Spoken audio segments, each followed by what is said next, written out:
Hello everyone, मैं शुभा शर्मा स्वागत करती हूँ आप सभी लोगों का आपके अपने चैनल जीएस बाय शुभा में। तो कैसे हैं आप सभी लोग? मैं आशा करती हूँ आप सब लोग बहुत अच्छे होंगे, एकदम स्वस्थ होंगे। चलिए अब आज की हिस्ट्री की क्लास पर आते हैं। तो हिस्ट्री में आज हम अपना नया टॉपिक स्टार्ट करेंगे जिसका नाम क्या है? जैन धर्म। मतलब अब हम धर्मों के बारे में पढ़ेंगे। सबसे पहले जैन धर्म के बारे में पढ़ेंगे, फिर बौद्ध धर्म, जैसे जैसे आगे जितने भी धर्म आते जाएंगे उनके बारे में हम पढ़ते जाएंगे। हम केवल उतना पढ़ेंगे जितना एग्ज़ाम के हिसाब से इम्पॉर्टेंट है या जो एग्ज़ाम में पूछा जाता है। हमको बिल्कुल डिटेल में कुछ नहीं पढ़ना है, ठीक है? केवल एग्ज़ाम पॉइंट ऑफ व्यू से पढ़ना है। तो जैन धर्म के अंदर सबसे पहले अब हम आज क्या पढ़ेंगे? सबसे पहले स्टार्टिंग करेंगे कि जो जैन धर्म है उनके जितने भी, मतलब एक तरीके से हम कह सकते हैं कि तीर्थकर हैं, जितने भी तीर्थकर हैं 24 हैं जैसे, तो उनमें से पूरे 24 के 24 एग्ज़ाम में नहीं पूछे जाते, ठीक है? तो उनके तीर्थकर और उनके जो प्रतीक हैं वो पूछे जाते हैं एग्ज़ाम में। तो हम 24 के 24 नहीं पढ़ेंगे, हम केवल वो पढ़ेंगे जो एग्ज़ाम में पूछे जाते हैं। पहले उन तीर्थकरों के बारे में जान लेते हैं, फिर उसके बाद वन लाइनर की फॉर्म में हम उसमें फिर आगे बढ़ेंगे, ठीक है? तो एक साइड लिख लेते हैं हम तीर्थकर, प्रमुख जो जैन तीर्थकर है और उनके प्रतीक चिन्ह। तो एक तरफ तीर्थकर के नाम लिख लेते हैं, ठीक है?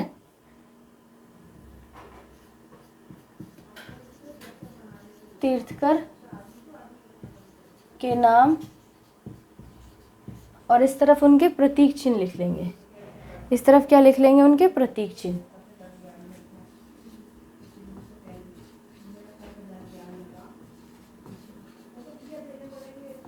ठीक है, इस तरफ हम उनके प्रतीक चिन्ह लिख लेंगे और पहले ये पढ़ेंगे फिर वन लाइनर के फॉर्म में आ जाएंगे।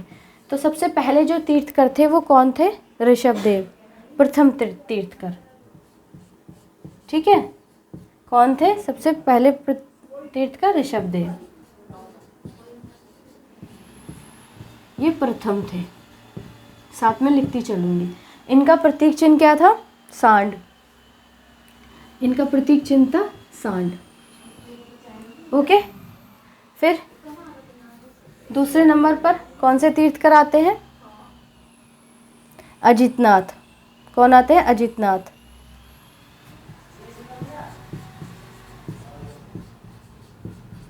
ये कौन से थे? ये द्वितीय थे।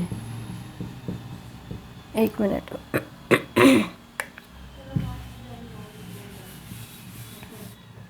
ये थे द्वितीय।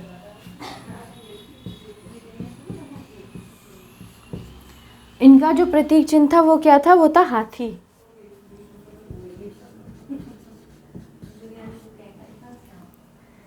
थर्ड नंबर पे कौन से आते हैं?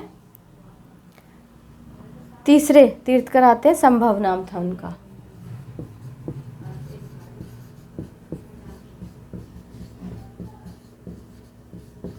और इनका प्रतीक चिन्ह क्या था? घोड़ा।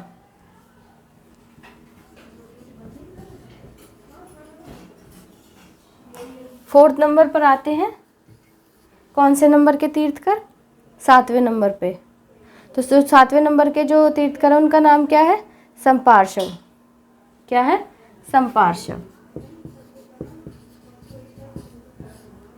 कौन से नंबर के थे ये? 7वें नंबर के, सप्तम। और इनका प्रतीक चिन्ह क्या था? स्वास्तिक था।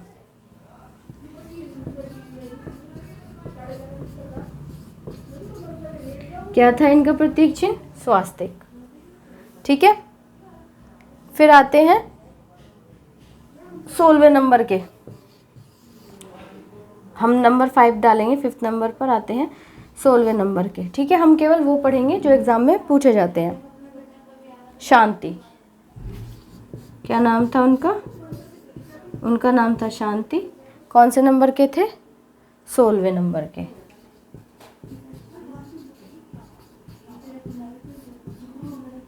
ठीक है। और इनका जो प्रतीक चिन्ह था वो था हिरण।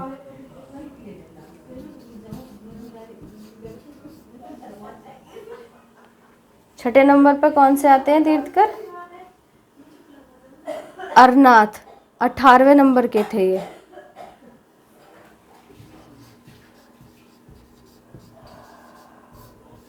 ठीक है, कौन से नंबर के थे? 18वां नंबर था इनका।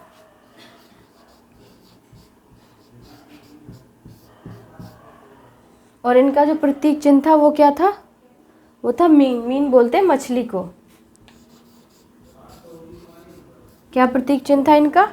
इनका प्रतीक चिन्ह था वो था मीन, और मीन का मतलब होता है मछली। ठीक है, तो पहले ये कर लो, फिर उसके बाद आगे के बता दूंगी। तो सबसे पहले तीर्थकर आते हैं ऋषभदेव प्रथम नंबर के। उनका जो प्रतीक चिन्ह था वो था सांड। ये क्वेश्चन जो है ये एग्ज़ाम में पूछा जाता है, और केवल हम वो जो तीर्थकर है उनके बारे में पढ़ रहे हैं जो एग्ज़ाम में पूछे जाते हैं।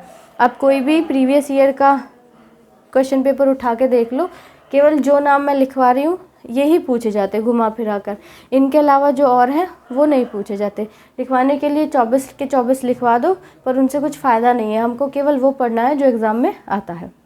तो प्रथम नंबर के जो तीर्थकर थे वो कौन से हैं? वो ऋषभदेव हैं, जिनका प्रतीक चिन्ह है सांड। दूसरे नंबर के हैं अजीतनाथ, और उनका प्रतीक चिन्ह क्या है? उनका प्रतीक चिन्ह है हाथी। तीसरे नंबर के हैं संभव, उनका प्रतीक चिन्ह है घोड़ा।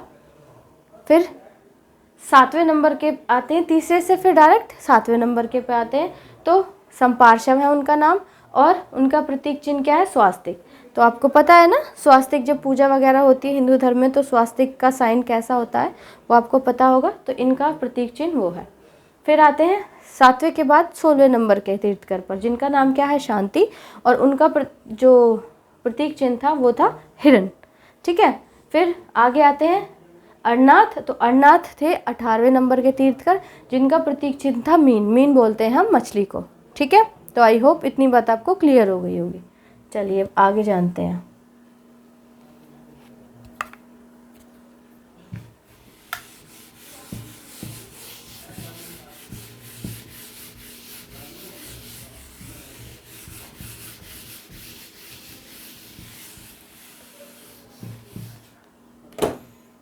सेवेंथ नंबर पर आते हैं नामी, जो कौन से नंबर के तीर्थकर थे? 21वें नंबर के तीर्थकर थे।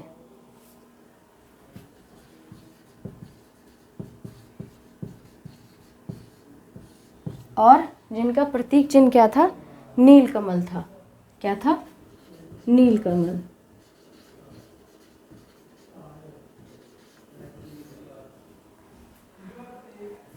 आठवें नंबर पर आते हैं, तो वो कौन है? अरिस्टनेमी।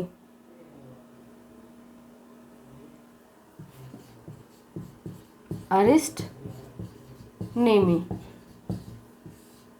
ये कौन से नंबर के तीर्थकर हैं? ये हैं 22वें नंबर के।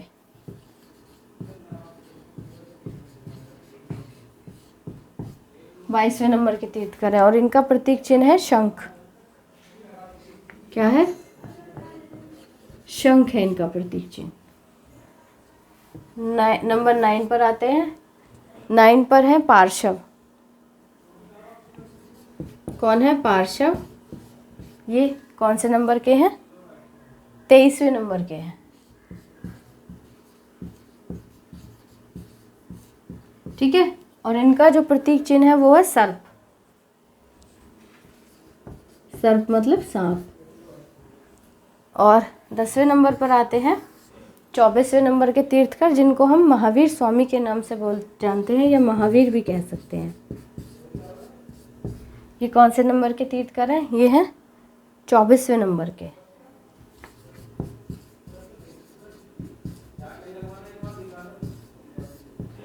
ठीक है, और इनका जो प्रतीक चिन्ह है वो है सिंह, यानी कि शेर। तो नामी जो है वो 21वें नंबर के तीर्थकर हैं, जिनका प्रतीक चिन्ह क्या है? नीलकमल है। फिर अरिस्टनेमी आते हैं, जो कि 22वें नंबर के तीर्थकर हैं, जिनका प्रतीक चिन्ह है शंख।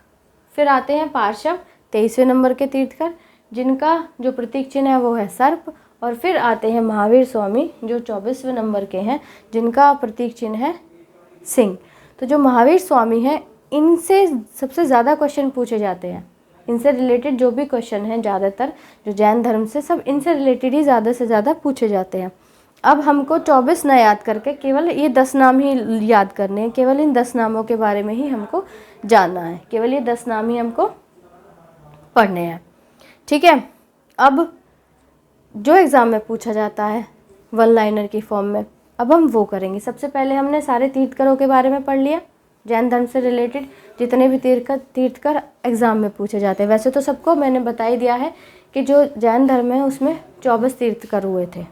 ठीक है, तो इससे ज़्यादा इन चीज़ों से क्वेश्चन नहीं पूछे जाते। तो अब अपने जो हम वन लाइनर की फॉर्म में करेंगे उस पर आते हैं। पहले ये पढ़ेंगे कि जैन धर्म के संस्थापक कौन हैं, ये सब चीज़ें।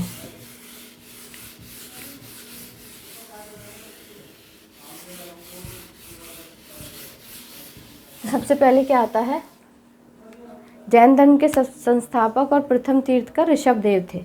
मैंने आपको लिखवा ही दिया है वैसे तो, पर फिर भी लिखो, जैन धर्म के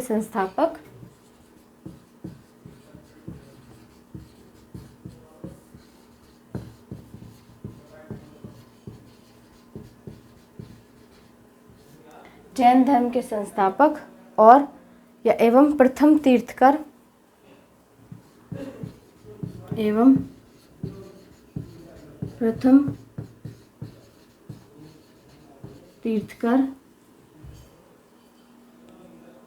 ऋषभदेव थे।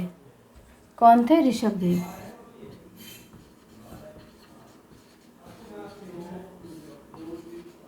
ऋषभदेव थे। अगली बात आती है, जैन धर्म के 23वें तीर्थकर पार्श्वनाथ थे। जैन धर्म के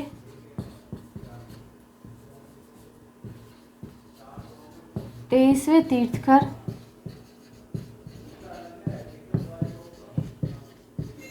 पार्श्वनाथ थे। कौन थे? पार्श्वनाथ थे, जो काशी के इक्ष्वाकु वंशीय राजा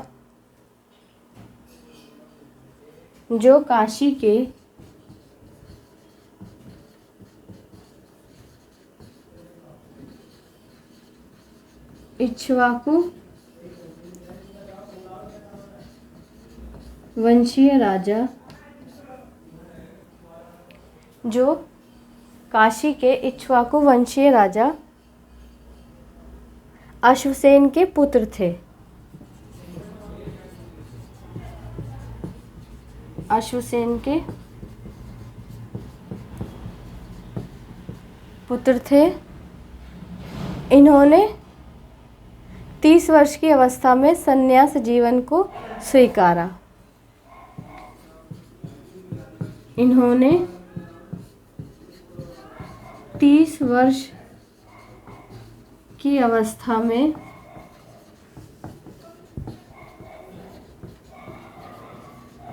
संन्यास जीवन को स्वीकारा। ठीक है, अब इनके द्वारा दी गई जो शिक्षा थी वो कौन सी थी? इनके द्वारा दी गई शिक्षा थी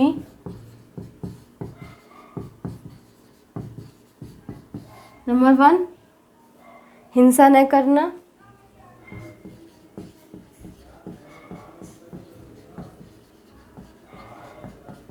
नंबर 2, सदा सत्य बोलना।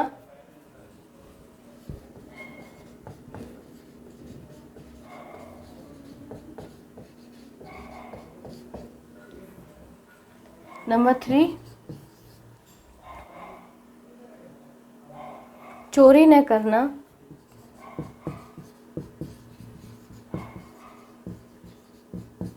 And last one is number 4,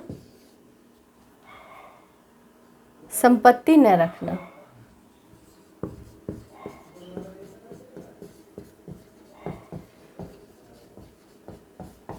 ठीक है, तो इसके बाद महावीर स्वामी के बारे में आ जाता है। तो वो हम अपना जो हमारी नेक्स्ट क्लास होगी उसमें पढ़ेंगे, क्योंकि इसके बाद मतलब महावीर स्वामी के अलावा जितने भी तीर्थकर हैं उनसे जो जो चीज़ें एग्ज़ाम में पूछी जाती हैं वो केवल इतनी ही हैं।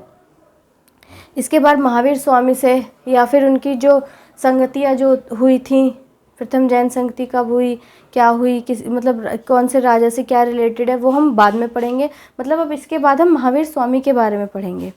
तो सबसे पहले क्वेश्चन इससे पूछा जाता है कि जो जैन धर्म थे उनके संस्थापक कौन थे। तो उनके जो संस्थापक थे और जैन धर्म के जो प्रथम तीर्थकर थे तो वो कौन थे? ऋषभदेव थे। मतलब जैन धर्म को संस्थापित भी इन्होंने किया था और ये जैन धर्म के प्रथम तीर्थकर भी थे। फिर जैन धर्म के जो 23वें तीर्थकर थे, वैसे हमने सारे तीर्थकरों के बारे में पढ़ लिया है, मतलब जो एग्ज़ाम में पूछे जाते हैं। केवल 10 तीर्थकर ऐसे हैं जिनसे एग्ज़ाम में पूछा जाता है। तो उसमें से जो 23वें नंबर के हैं वो है पार्श्वनाथ। तो पार्श्वनाथ से जो क्वेश्चन पूछा जाता है वो केवल इतना ही पूछा जाता है कि अब पार्श्वनाथ से रिलेटेड जो भी फैक्ट है तो वो ये है कि जो पार्श्वनाथ थे वो जो कि काशी के इक्ष्वाकु वंशीय राजा अश्वसेन के पुत्र थे। मतलब इनके जो फादर थे, इनके जो पिता थे वो काशी के इक्ष्वाकु वंश के राजा थे। और आगे है इन्होंने संन्यास को कब ग्रहण किया, संन्यास जीवन को कब स्वीकारा इन्होंने, तो 30 वर्ष की अवस्था में पार्श्वनाथ ने संन्यास जीवन को एक्सेप्ट कर लिया। अब जो इन्होंने शिक्षा दी थी उनसे क्वेश्चन पूछा जाता है इन्होंने कौन सी शिक्षा दी थी। तो इन्होंने 4 शिक्षाएं दी थी। तो उसमें से जो कौन सी शिक्षा है, एक है हिंसा न करना, फिर आती है बात सदा सत्य बोलना, फिर चोरी न करना और संपत्ति न रखना। तो पार्श्वनाथ ने ये 4 शिक्षाएं दी थी। तो एग्ज़ाम में जो क्वेश्चन अगर ज़्यादा टफ फॉर्म में आएगा तो ये चारों शिक्षाएं दे दी जाएंगी। इनमें से मतलब एक ऑप्शन में तो ये चारों होंगी, बाकी अदर में इनमें से कोई एक गायब होगी, इसके अलावा कोई और एक ऐड होगी। तो उस तरीके से क्वेश्चन पूछ लिया जाएगा, घुमा फिरा के जैसे भी है इसमें से ही पूछा जाएगा, इसके अलावा और कुछ नहीं पूछा जाएगा। ठीक है, तो आज की क्लास इतनी ही है। क्लास आपको कैसी लगी है आप प्लीज़ कमेंट में ज़रूर बताइएगा। अच्छी लगी हो, पसंद आई हो तो उसको लाइक करने के बाद आप जो भी सोशल मीडिया अकाउंट यूज़ करते हैं उस पर इस चैनल के लिंक को और क्लास के लिंक को ज़रूर शेयर कीजिएगा ताकि और लोग भी इस चैनल से जुड़ सकें। अगर आप इस चैनल पर नए हैं, वीडियो को पहली बार देख रहे हैं, वीडियो अगर आपको अच्छी लगे तो उसको लाइक करने के बाद चैनल को प्लीज़ सब्सक्राइब ज़रूर कीजिएगा। किसी का कोई सजेशन वगैरह हो तो आप कमेंट में बता सकते हैं। सो आज के लिए इतना ही, अब मिलते हैं नेक्स्ट क्लास में, तब तक के लिए थैंक यू वेरी मच।